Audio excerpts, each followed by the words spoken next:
Well, good morning or afternoon, depending on where we're hosting you today. Welcome everyone to the webinar and presentation for today. We're so happy that you've all been able to join us today on our topic of working through pain. How can we address chronic pain at work? My name is Elizabeth White, Team Lead of Learning and Development with the Work Wellness Institute, and I'll be helping to host and moderate today's webinar. I would like to start off by acknowledging that I do have the privilege to live and work on the traditional, ancestral, and unceded territory of the Coast Salish peoples, Squamish, Tsleil-Waututh, and Musqueam nations. We would also like to thank our academic team and our 9 founding partner organizations in the Harnessing Talent Project. Harnessing Talent Alliance for Recruiting and Retaining Canadians with Disabilities and Mental Health Challenges is a 3-year project funded by Employment and Social Development Canada. This webinar is made possible through the support of ESDC, as well as memberships to the Work Wellness Institute. And of course, we'd like to thank our advisory committee and our speakers who contribute to this webinar series. And without them, we wouldn't have one. So thank you so much to all of our wonderful speakers and expertise that they bring to this series. Just to keep a couple of housekeeping notes out of the way and allow others to join maybe that are taking a moment to get in.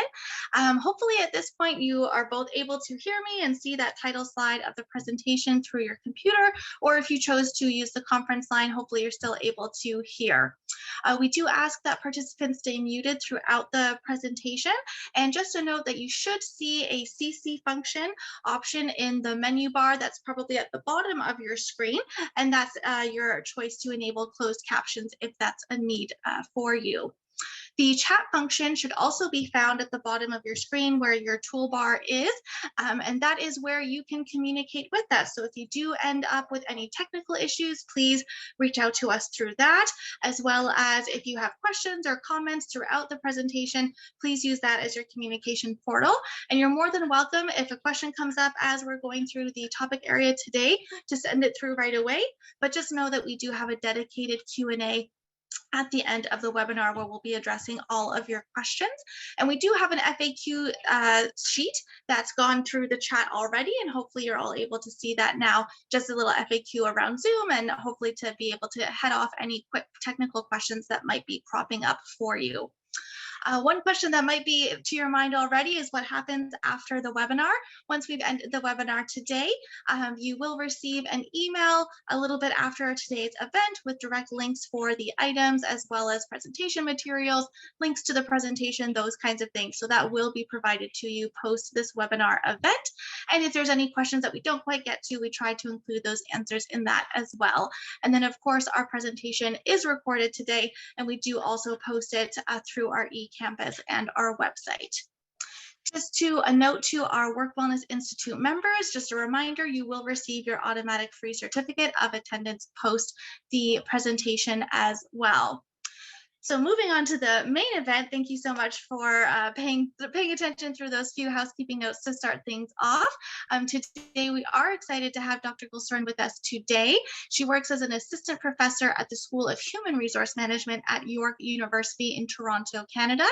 As an expert in healthy work, she studies chronic pain in the workplace and leading healthy workplaces. She also teaches occupational health and safety. Dr. Gulseren obtained her PhD in industrial and organizational psychology, and also holds a master's degree in psychology and a bachelor's degree in chemical and biological engineering. Prior to her academic career, Dr. Gulseren worked as an HR consultant in both Turkey and Canada.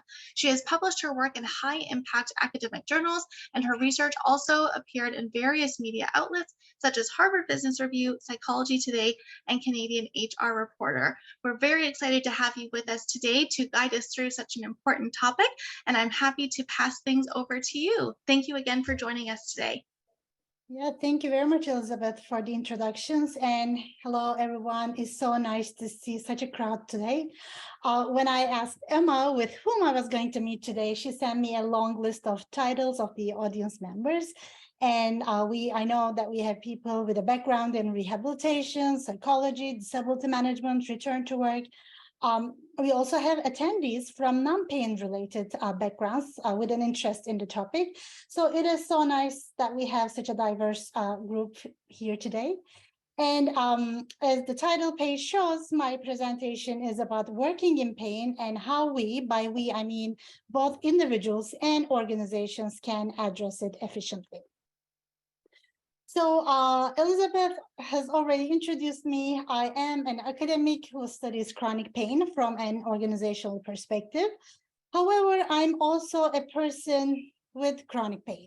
So as academics, we have the freedom to study what we want. And because I've been having significant limitations in my life due to the chronic pain that I have since the age of 17, I guess, I choose to understand chronic pain and its implications in the workplace for my research as well.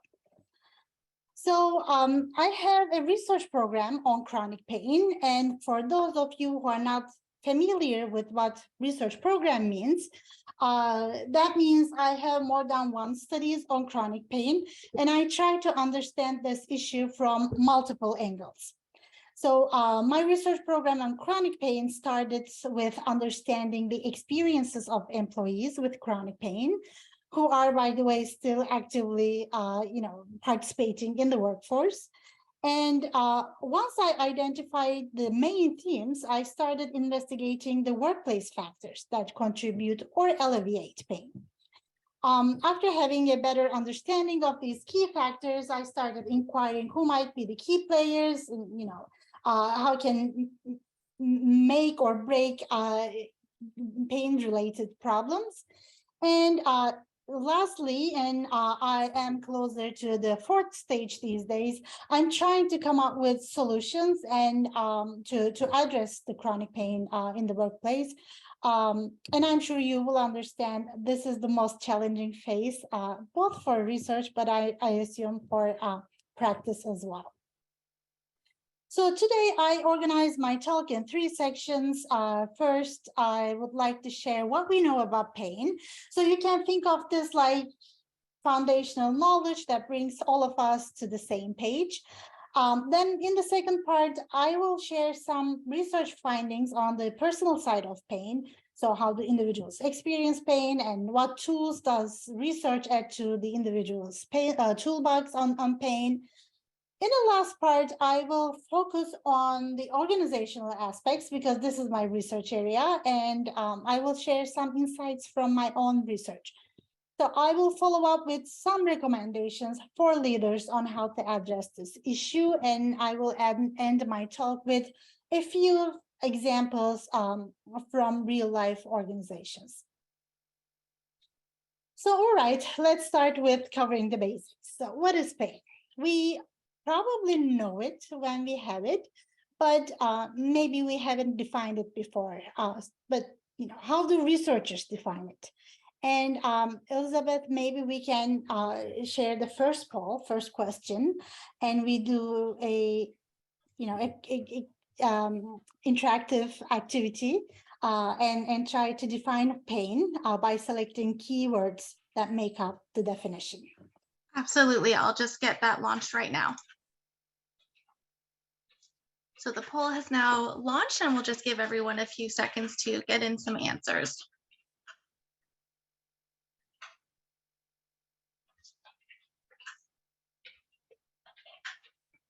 Lots of answers coming through now, so I'll give people a few more seconds to chime in.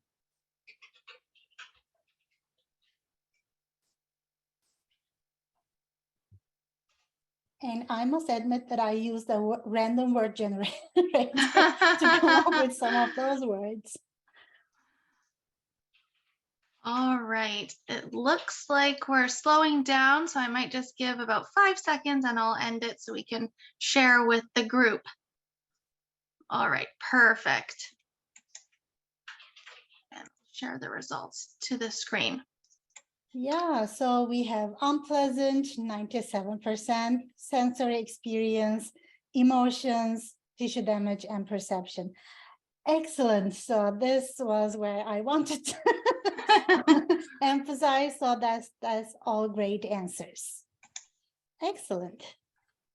So yeah, I mean, the International Association for the Study of Pain, which is the largest professional association that brings pain researchers and practitioners from different disciplines like medicine, physiotherapy, psychology, and other disciplines that I cannot even think of at the moment. They came up with this definition. So I'll just read it. An unpleasant sensory and emotional experience associated with actual or potential tissue damage or described in terms of such damage.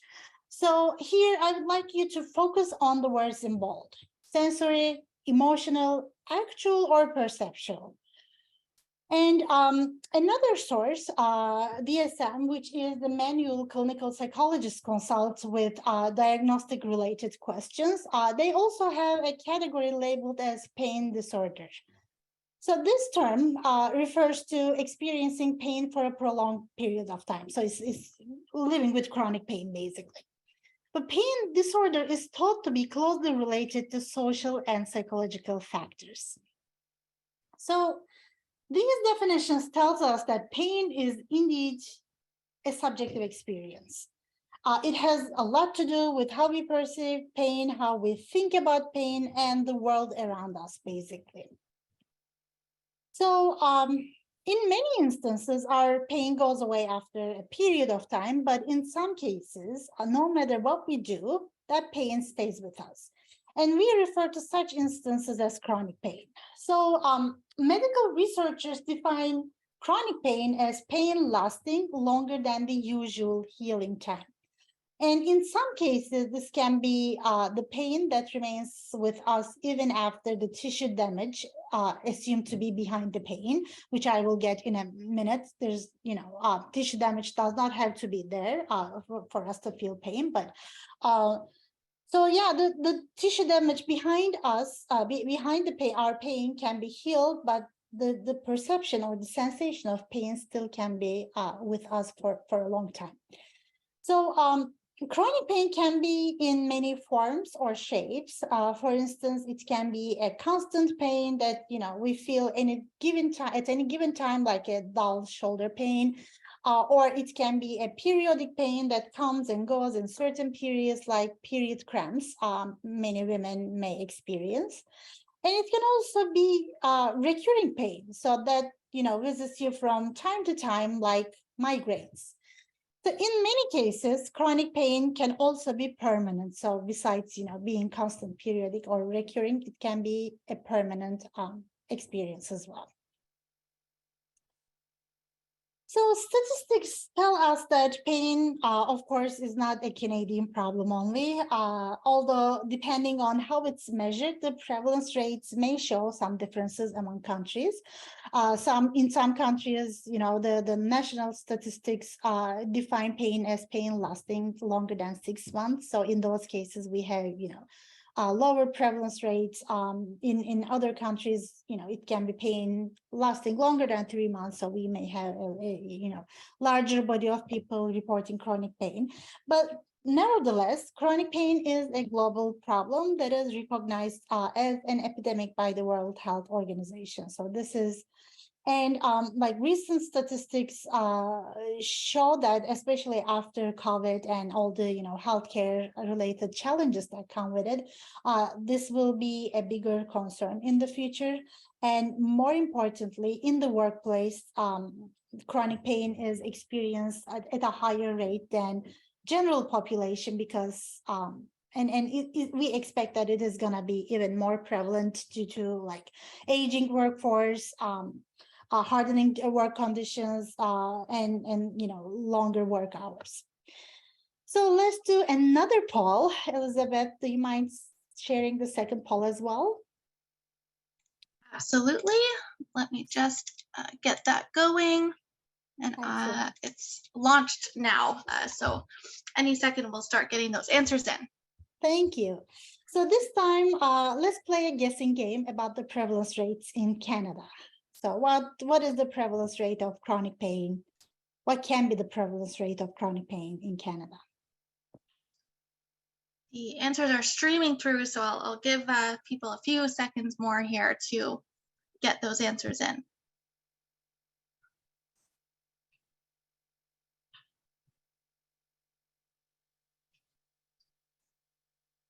Okay, they're slowing down, so I will end the poll and then share it to the group. Okay, so we have a almost equal distribution among options, but the majority thought it was 40%. In Canada, the survey on disabilities, Stats Canada survey on disabilities says that it is 20%, but this survey was conducted in 2018. So after the pandemic, I think there's even a higher rate, but we still say, 1 in every 5 people experiences chronic pain. Excellent guesses. And I just want to say one more thing, or a final note about the pain statistics before I move on to the next section. So the US Center for Disease Control and Prevention had a report back in 2007, I think.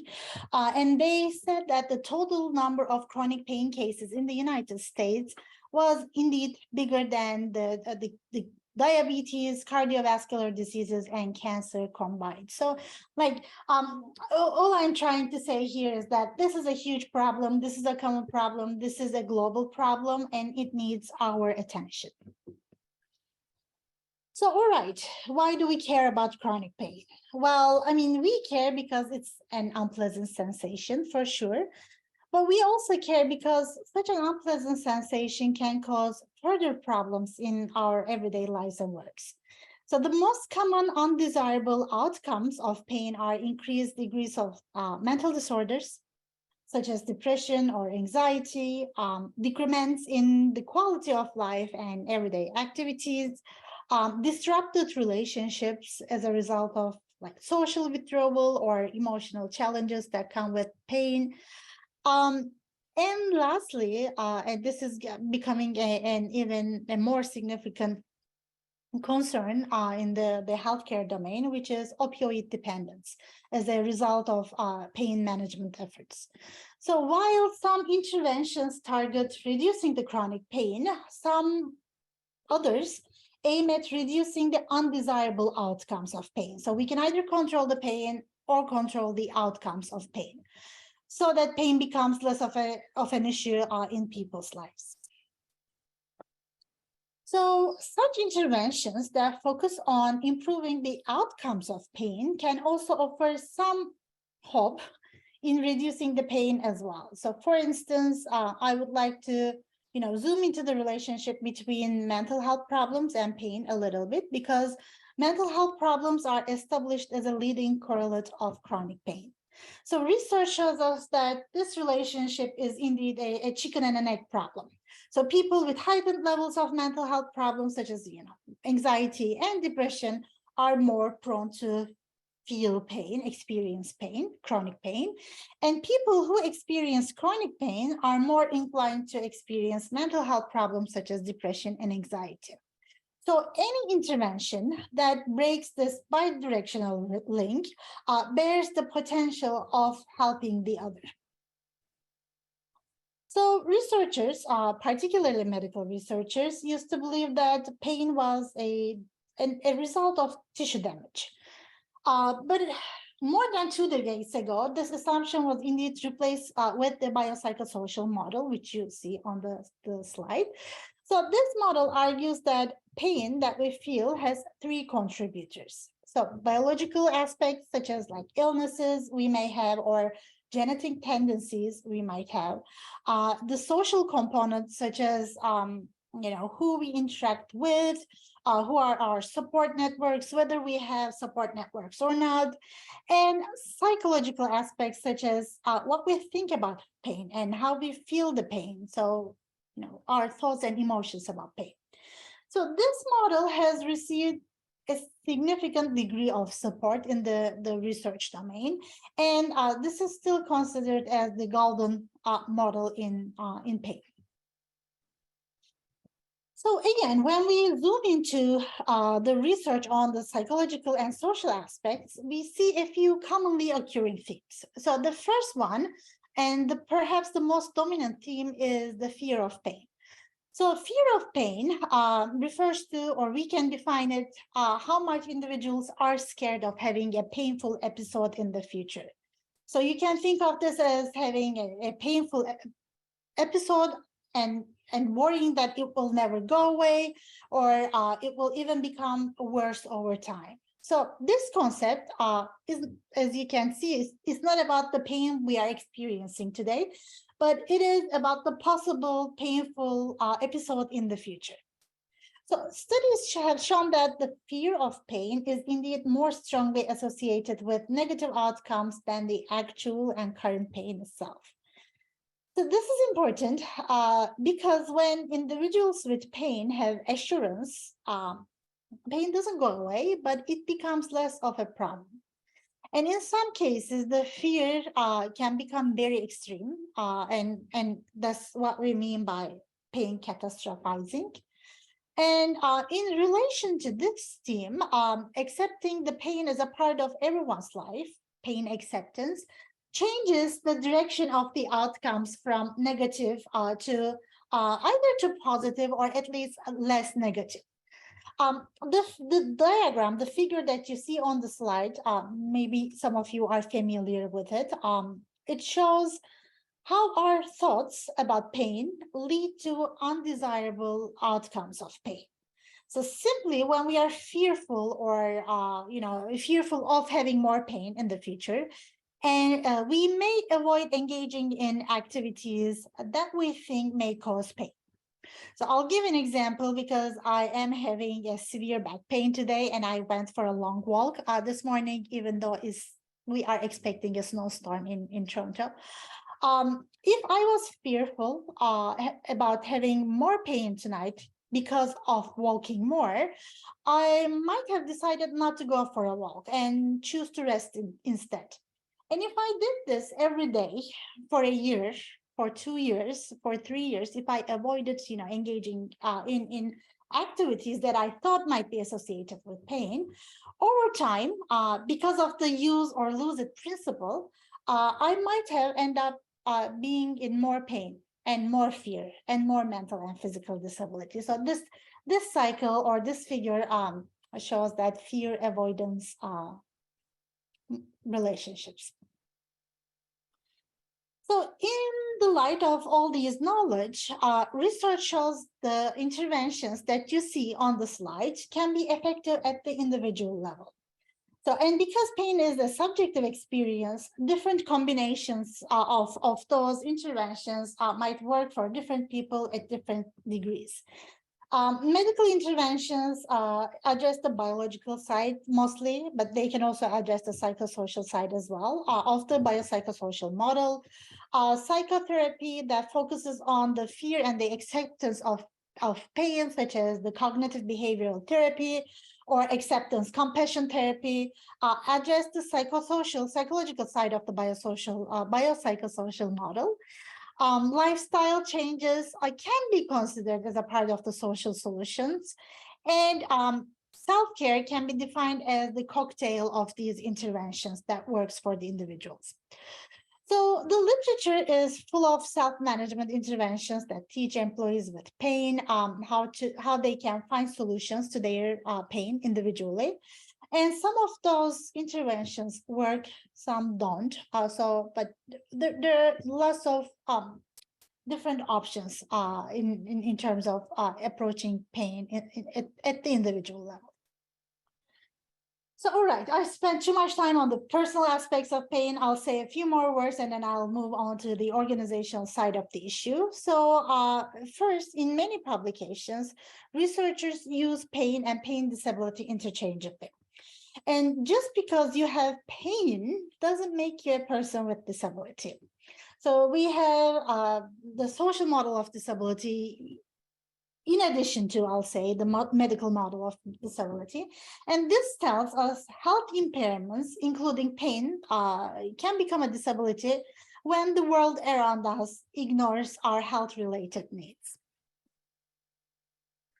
So I made two arguments in the last two slides, and I want to repeat them again one more time. First, research offers so many pain self-management interventions at the individual level. They teach employees or individuals how they can manage their own pain.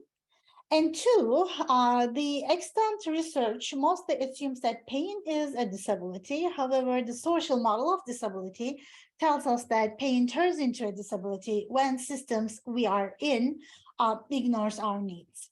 So let's bookmark here and move on to the next part. We will come back to these two arguments at the end of the presentation.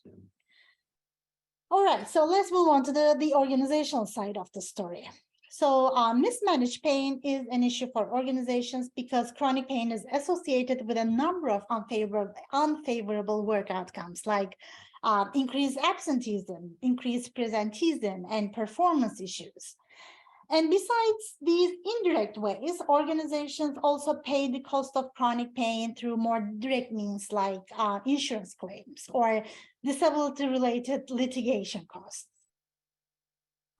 A recent study from the US estimated that the cost of chronic pain for American organizations is $216 billion annually. So both these outcomes and the estimation clearly show that organizations pay for the cost of pain that is mismanaged. Interestingly, when we review what organizations do to address this issue, we see, again, training programs thrown at employees that teach self-management strategies. So at least I'm aware of very limited number of organizational level interventions, but perhaps we can have a chat about this in the Q&A session, especially if you're aware of any organizational interventions. So the narrative in chronic pain research is that workplaces pay the cost of pain. However, we also know that work can be the cause of pain as well. So some well-known work-related causes of pain are engaging in physically demanding tasks, like being on feet all day long, working in awkward positions, or heavy lifting. And now that we discussed the importance of the social and psychological aspects, we can also appreciate how psychosocial hazards such as rude customers can be actually a source of pain as well. And lastly, we know that poorly designed jobs, such as the ones that are repetitive or that take away the control from the employee, are also associated with higher levels of pain. So my collaborator, Kevin Calloway, and I noticed that the majority of what we know about chronic pain in the workplace comes from the research on disability and return to work. But there is indeed very little studies, very limited number of studies that explore the experiences of employees with chronic pain who were actively in the workforce. So Stats Canada survey that I mentioned at the beginning of the presentation shows that indeed the majority of employees with chronic pain are employed full-time. So they're, when I try to publish my research on this topic, usually reviewers come back at me and they say, but most of them are employed part-time. Most of them are on disability leave. But at least the Canadian statistics show that the majority of them are employed full-time. So we decided to study these people and understand how they navigate through work and pain. And we interviewed with 13 full-time employees and analyzed their data in depth. And you can see the themes that emerge from this study on the screen. Due to the time limitations, I'm just checking my time. I'll just discuss a few of them in slightly more detail. So let's start with the individualistic nature of pain. So in the first part of this presentation, we have discussed that pain is a subjective experience and it changes from person to person. So basically, our study also found support for this. The individualistic nature of, was not only apparent in the perception, but also implications of pain as well. So here you can see two quotes from two different participants. They actually exemplify this point very well, I think. So they belong to two different participants. But interestingly, these two people were in the same age. They have the same job. They were both male. And they also shared the same underlying diagnosis.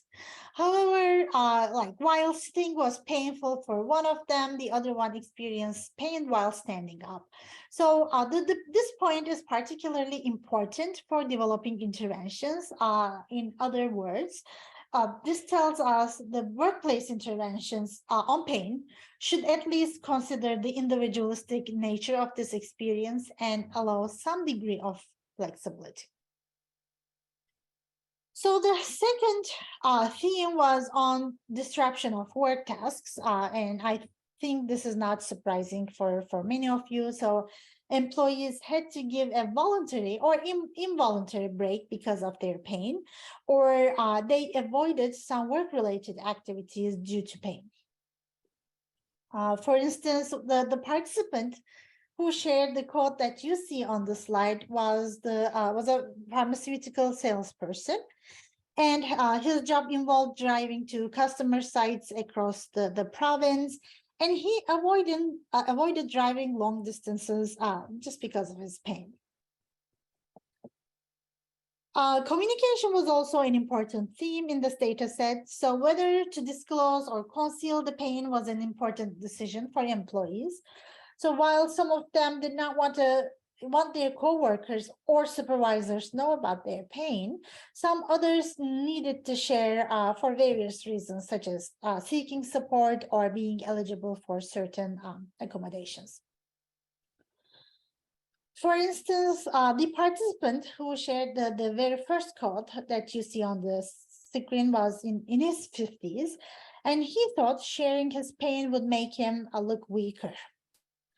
On the other hand, another participant who shared the second quote felt obliged to disclose, even though she did not want to. She disclosed as little as possible because she needed to be away from work from time to time, and she thought she owed an explanation. So organizational resources such as benefits packages and policies such as flexible work arrangements was another important theme in the context of chronic pain. However, the mere presence of such policies or resources were not enough. So employees needed timely access to those resources and policies. And we've also observed that flexible work policies were highly effective and easily accessible type of policies for employees with chronic pain. So the first quote that you see on the screen shows the importance of timely access to resources. And the second one shows the efficiency of flexible work policies. And of course, these are, just exemplary quotes. And I would like to share the last theme, which I will connect to the next part of my presentation, which is the managerial support. Because managers served as a barrier and a facilitator, or they had the potential to be a barrier or a facilitator in accessing to those resources and policies that we mentioned, they were key actors in the chronic pain context. So, for instance, this participant could not receive support from her manager and therefore she was like having significant challenges communicating her needs. So she chose to communicate, but the other party chose, like her manager chose to close his ears. So after the completion of this study, we identified leadership as a key position in managing chronic pain in the workplace. And because leaders were affecting employees' pain-related experiences either directly or indirectly, we thought we need to zoom in almost to what leaders can do and cannot do. And the direct effects could be observed in daily interactions, and the indirect effects could be observed through the decisions that they make or the jobs that they design. So as for the next step, we wanted to know what leaders do to improve the chronic pain and pain-related outcomes of employees, we surveyed 500 corporate leaders from the United States, and the results were striking because 80% of our participants acknowledged pain as a significant organizational problem. 77 of them wanted to help employees in pain, but 80% of them did not know what to do. So that's why they did not take any action to address the issue of pain. So after this survey, we decided to take a step back and read past research on disabilities. And our goal was to come up with insights for leaders based on the research we conducted on various types of disabilities, because disabilities was the closest literature to chronic pain. Based on our reading of past research, we identified 4 different ways leaders can address the problem of chronic pain in their organizations. The first approach was the legal approach, and this was the most basic step. Many of you may know this well. Employees with disabilities, including the ones with chronic pain, are protected by the legislation in many industrialized countries. And in Canada, it's the human rights legislation that sets the foundations for such protection. So legislation requires organizations to provide accommodations for their employees with disabilities, but the first step of getting an accommodation is the disclosure of needs. So in practice, employees disclose their needs to their immediate supervisors first, and then ideally the supervisor and the employee jointly come together to decide on the accommodation. But when we look at the case law, we see lots of wrongdoings during the accommodation process, and this can lead to significant litigation-related costs for employees. So here, because leaders represent the whole organization, the responsibility is mostly on individual leaders.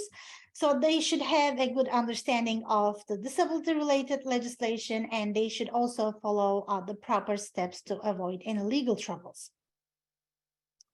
The second approach is the human factors and ergonomics approach. So this is about being aware of the physical conditions in the workplace and ensuring that physical conditions are designed based on human anatomy and needs, not the other way around. So in workplaces, it's usually the leaders who make human factors related decisions. So that's why it is important that leaders make their physical space related decisions informed by human factors and ergonomic principles.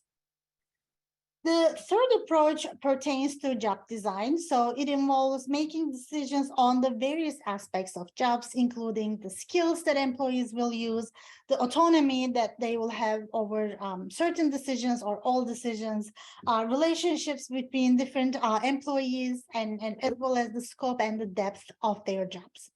So past research shows that job design decisions are highly relevant to occupational health and safety outcomes. So that's why we argue that this is valid for chronic pain as well. So jobs that involve various skill use, we call it skill variety, and high degree of autonomy give employees the opportunity to use different parts of their bodies and make decisions such as, which task to work on autonomously based on their pain-related needs. So this way, employees can still perform their jobs while managing their pain.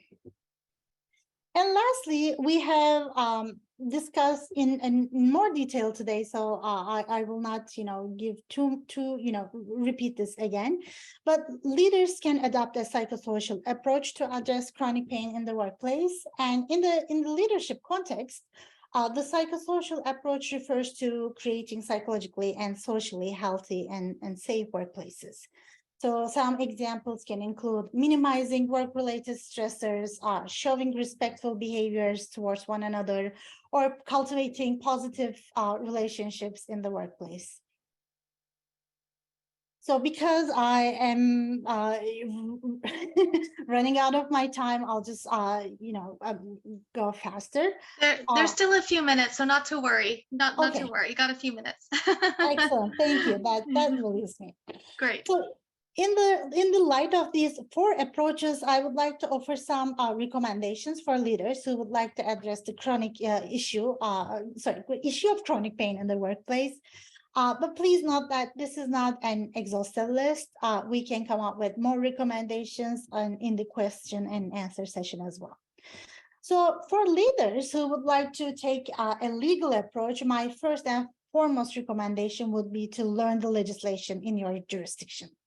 So if your organization has access to legal experts, you can arrange a meeting with them and better understand your legal boundaries when an employee discloses their pain-related needs to you. And I also recommend making the accommodation decisions in consultation with the employee. So this sounds a bit straightforward and like, you may say, yeah, but again, when we read the case law, we see lots of interesting stories that happen during this accommodation process.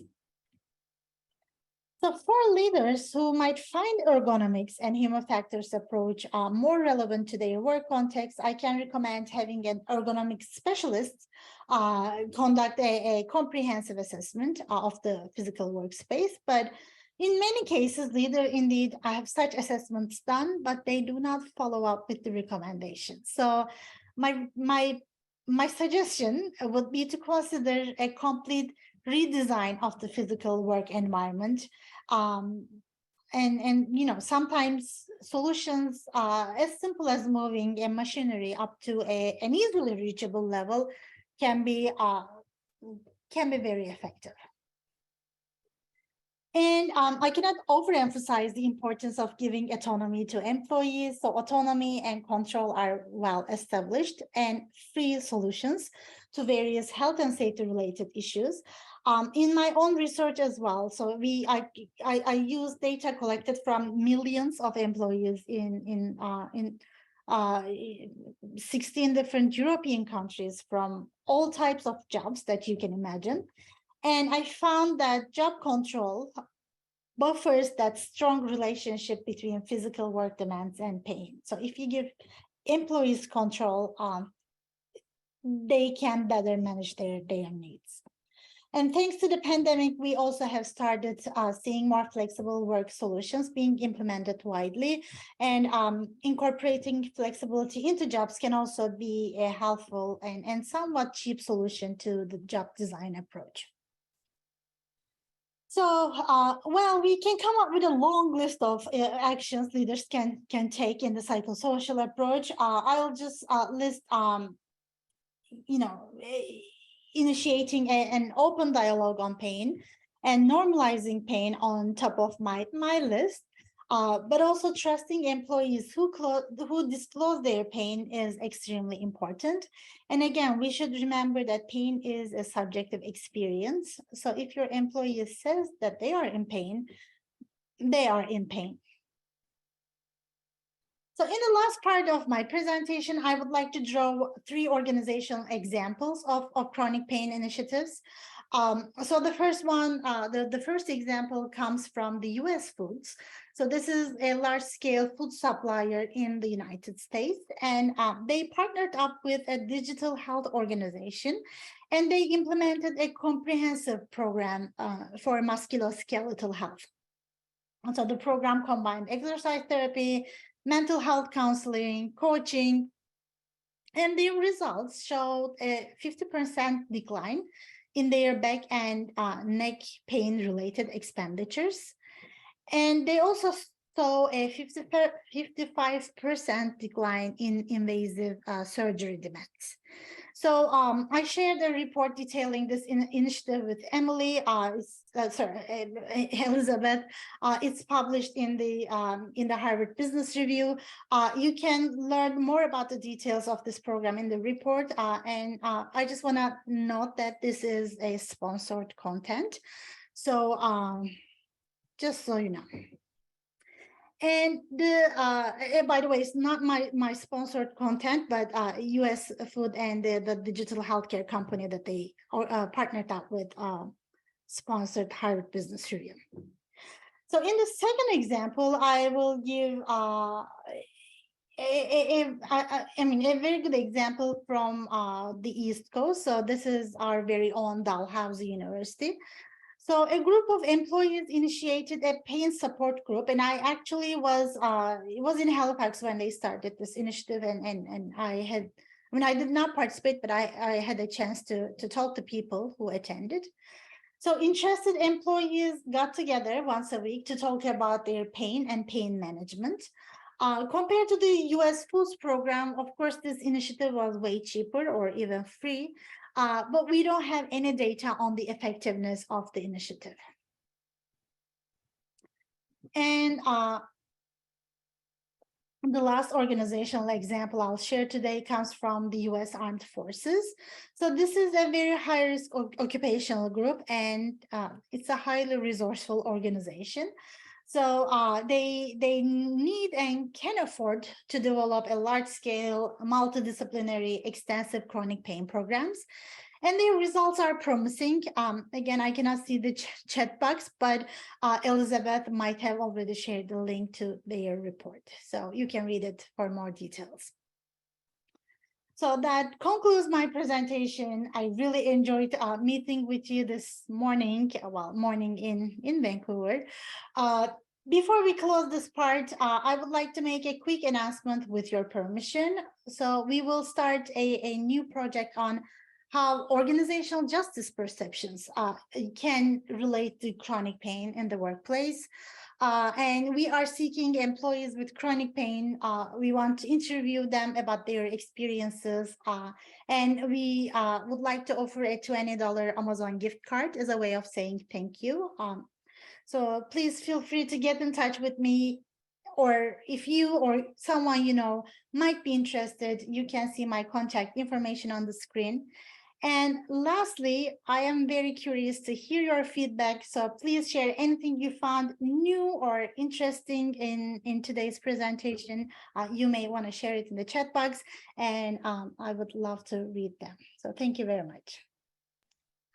Thank you so much, Dr. Gulseren, for being with us today and sharing such a wide variety of different aspects within chronic pain.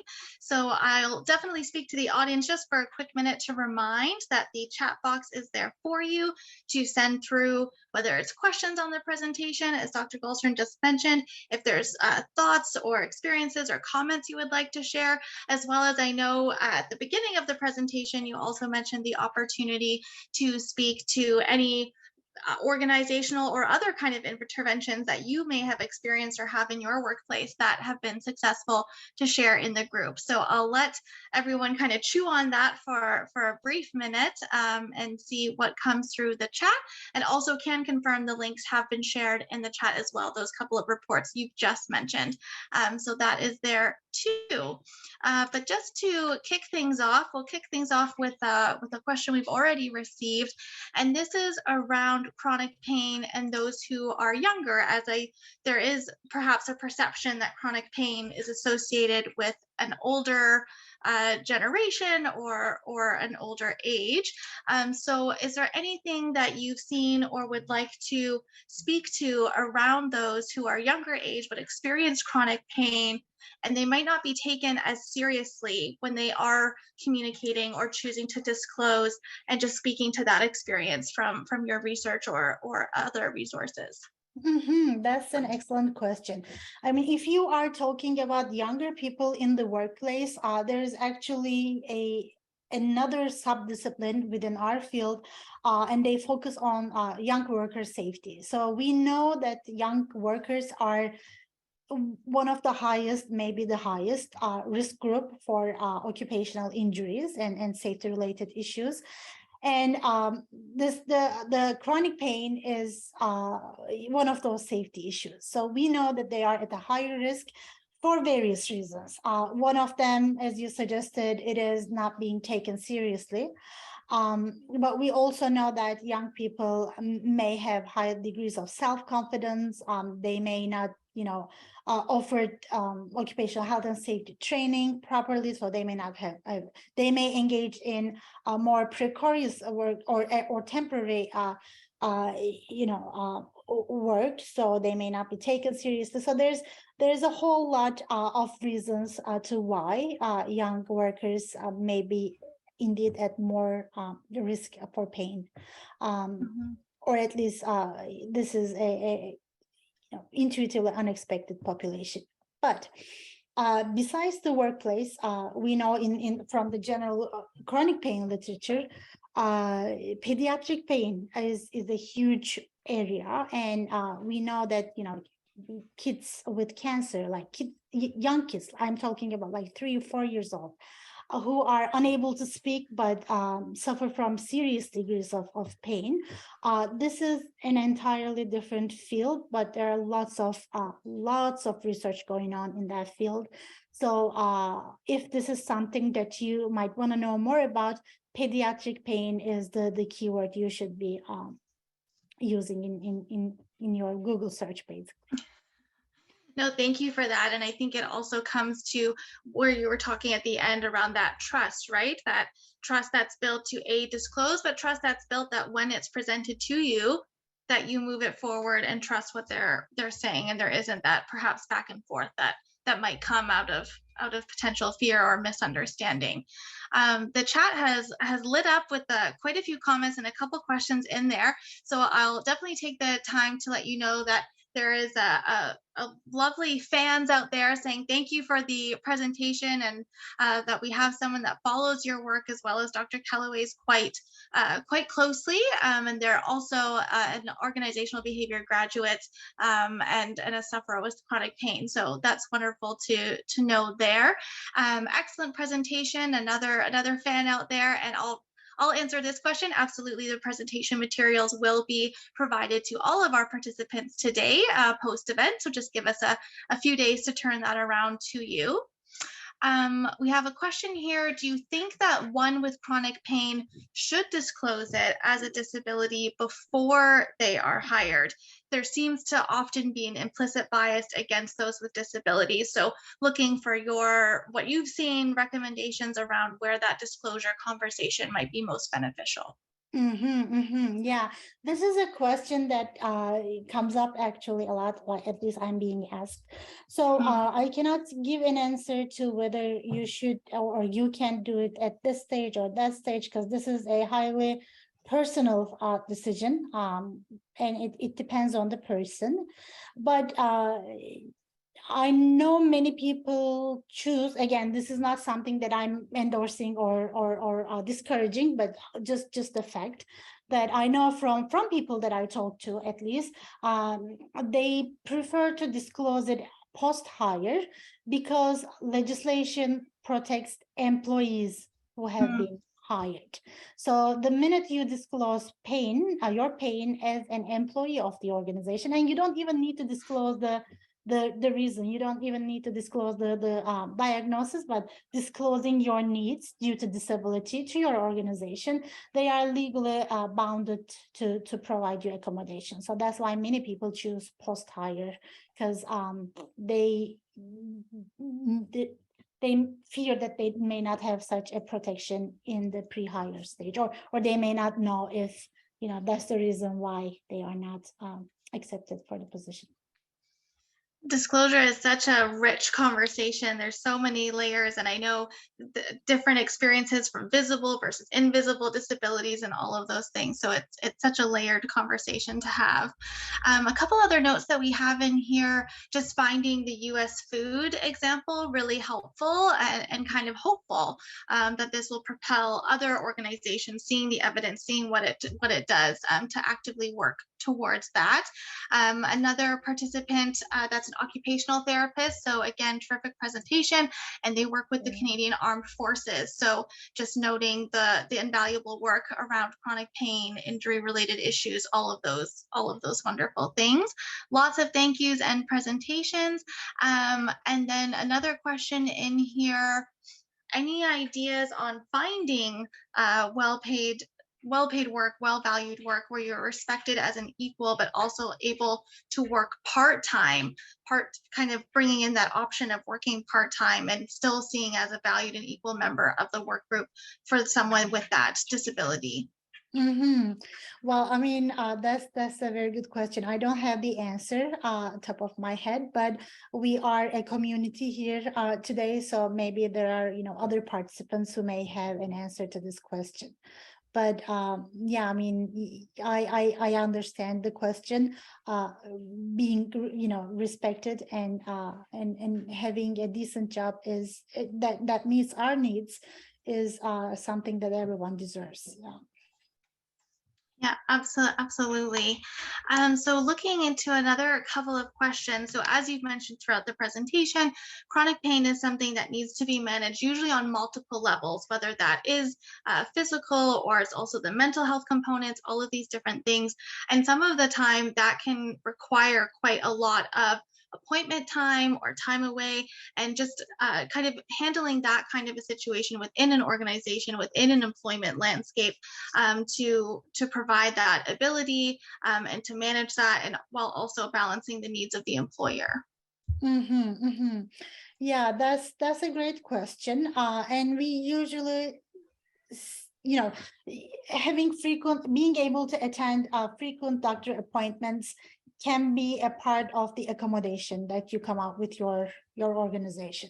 So I need to be, frequently absent from work. This is why I need it. I have a disability related needs. So this requires this disclosure and asking for accommodation. And once you disclose, you may have more legal grounds to ask for such flexibility. Mm-hmm. In that kind of vein, and taking it that step further, for those that are wanting to be proactive and maybe move away from accommodation into accessibility, where it's already there or it's already in place, can you speak to that a bit, as from an employer who wants to be proactive and kind of already have this space, so it's not such a difficulty or perhaps a hard decision to disclose, and looking at it from a proactive approach? Mm-hmm, mm-hmm. Yeah, I mean, I personally, and we have some research on flexibility as well, but this is also, I'm coming from an advocacy perspective. So I just want to note Mm-hmm. that flexibility is something that every employer has to consider. They may not offer all kinds of flexible work arrangements, but I'm sure every employer has some room for incorporating flexibility, and for everyone, not just for employees with chronic pain, not just for Right. employees with disabilities, but everyone, because everyone may have unique needs that we may not be aware of. So Mm-hmm. in that case, I completely agree with you. I think being, offering flexibility as a part of the job, like as a part of the job design, and it's Right. actually a job design intervention solution.